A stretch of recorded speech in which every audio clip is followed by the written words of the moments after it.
The worst thing you can say to someone is, worst thing is you could finish their sentence. That's so frustrating if someone does that. The worst thing you can say is breathe or slow down. It's not about that. I feel like my stutter was more under control by the time I was about 14.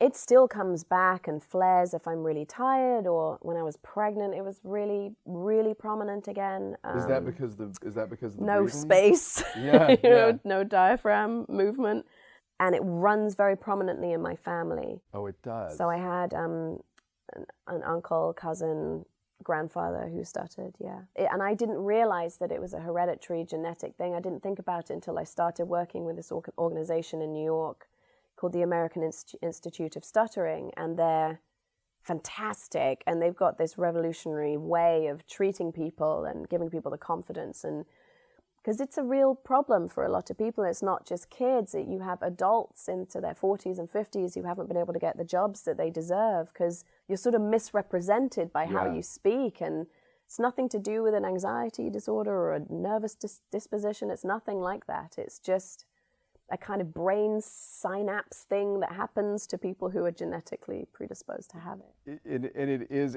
a very misunderstood affliction. And people or tease it still. It's like very bullied. It's like, that was the worst, is having it at like 12, 13. You're like, come on, man. Right. It's just so weird. And so I used to do a lot of funny voices and funny accents because I could speak more fluently if I didn't sound like me. How did you get through it? How did you... My mum was amazing, and my dad too, but mum's full on into that, all the therapy, and she got me, I did cranial osteopathy, relaxation things, and some speech therapy, and then I had this fantastic teacher when I was 12, and he asked me to be in the class play, and I was like,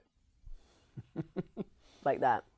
And he was like, well, I think you should do it. And this is kind of remarkable for somebody who's not a stutterer, that he had this instinct. It was so special. And he said, I think you are funny and you should do it. And have you ever thought about doing it in a different voice? Because I've heard you doing your impersonations of people and doing so. Why don't you do it in a silly voice?